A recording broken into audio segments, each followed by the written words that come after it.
All right, guys, today let's talk about Psyops. The first Psyop I want to talk about is in the truther and spiritual community, tell me why in 2025 people are still talking about race, right? First and foremost, if you are one of these movements like the Black Hebrew Israelite bullshit, any movement based purely on race in a spiritual sense, I know you're a low vibe, ass MFer.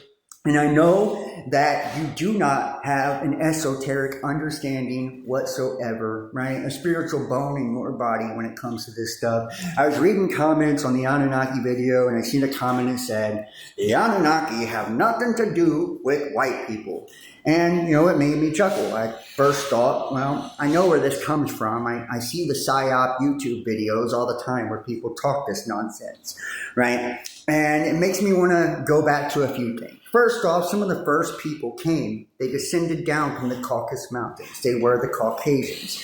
Second off, if we look at the Nephilim, those from the pre-Diluvian world, right? These giants, the children of the fallen, they were described a lot of times as having red hair, green eyes. Then you look at the Norse gods, right? And they had blonde hair, blue eyes, okay? There is a reason they call us white devils, right? There's a reason for that. And then you look at like the Mayans, which were some of the first settlers, in the world as well, right?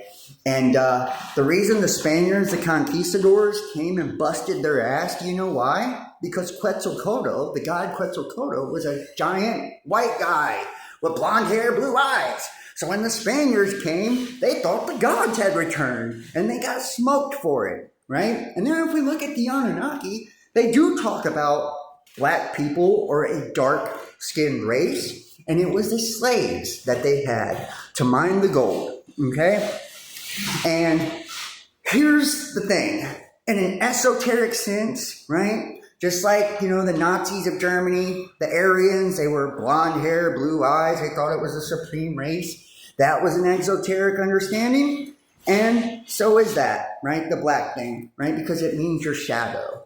If you look at the book of Genesis, it says we were created in the image of the Elohim. The Elohim is supreme magistrates, right? Or luminaries, heavenly host. It's the stars, dude. The angels. The image means a phantom, a projection, an illusion, right? It's an idol. It means it's our shadow. It's our lower carnal nature that was slave to our higher self, our illuminated heavenly side, right? So that's it. In these Black Hebrew Israelite movements that try to base it on Egypt, I'm sorry, but Egypt came after some of the places that were based on the prime meridian. The prime meridian is the center of time and space on the earth and on Mars. You see it reflected in both, like the island of Britain, right? Great Britain. Britain was a goddess, right? And you'll see how this plays in. The mother goddess. You see this on Starbucks and all kinds of shit, right? And I'll tell you more in a second. Cydonia, which the Cydonia region on Mars. That's the one where the face is and the pyramids on Mars. Same place here, right? This is where they came from Sirius. They knew about the star Sirius before we found it, right? It's the dog star. Then you've seen the ones that God cursed, right? The Canaanites, right? Also, canine, dogs, okay? And then later came the gods, right? Anubis and Isis, right? Of the Egyptians, right? The migration from the prime meridian, right? So, just to let you guys know, that's how that works, right? And you got to remember, the Egyptian people weren't the same race as the gods. The gods were different. If you look at Akhenaten, he didn't look the same as the people depicted in the paintings. They had dog heads and stuff like that, right? Just saying. And that's where Isis, Astarte, Inanna, Ishtar, all of that comes from.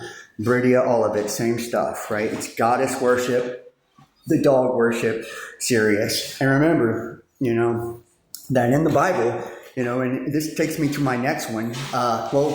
Before that, let me tell you about the gold too. Also in that video, people are like, oh, they came to mine gold. Yeah. Well, in a spiritual sense, gold represents the spirit. God casts his net, gathers his together, refines them by the fires of affliction, purifying them like gold, right?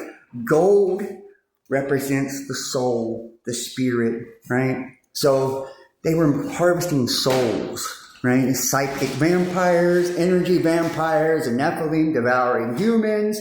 They were feeding off of our energy, our souls. That's the slave race, right? The shadow. It's trying to tell you this is esoteric. Exoteric shit just doesn't get it. That's why religions suck ass.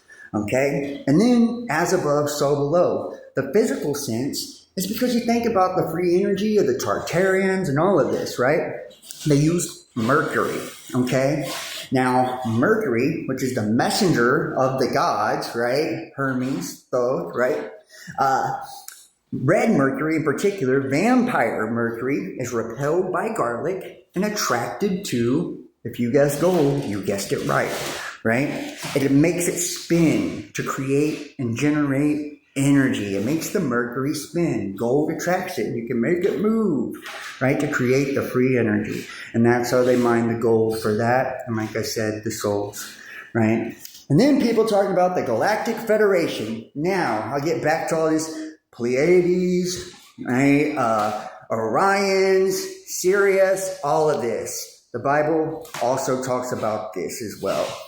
Right, and it says not to fuck with these people from, specifically, Pleiades, Orion, and Sirius. They're demonic. These are the fallen angels. That's why these places on earth were aligned with them, right? And the monoliths and all this, they were trying to bring that energy and harness that energy here on earth because they descended from there, right? And anytime somebody's channeling something, they're opening themselves up to any type of spirit that wants to come in. And remember, and I'm going to say this wrong, it's metaskitamoia, right, in Greek.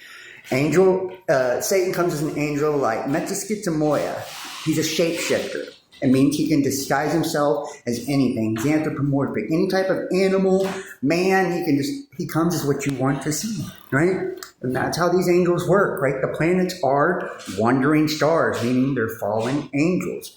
Remember, it's the luminaries, heavenly hosts that created us in Genesis, bringing it back to that. So whenever somebody is channeling something, what they do is they create themselves, they make themselves a middleman. That way you've got to go through them to get the information. You can't find it out on your own. You can't fact check it by research, right? You just got to take their word for it. And the Bible also talks about that. It says in the end times that people will, get the delusions of their own mind instead of sound doctrine. And I'm paraphrasing, so don't come at me over that one. And another thing, another psyop, the final psyop, flat earth. I'm sorry, guys. I know you Bible thumpers love flat earth, right? Because they're permanent. And there is a permanent, right? It's the ionosphere, the magnetic field. I'm going to tell you how that works. Those wandering stars, the 7 main planets of the solar system, right? They rule the 7 chakras, 7 days of the week, 7 colors of the rainbow, the 7 sons of Satan, right? And ruled by Saturn, right? Satan, the black cube god, right? The Lord of the Rings, with his all-seeing eye on the South Pole and the hexagon on the North Pole. We all know about him, right? These are the rulers of the reality, right? Rulers or governors, right? Archons. And they rule the 7 colors of the rainbow. And we know that we are actively imposing upon our reality, right? We are manifesting, actively imposing upon our reality.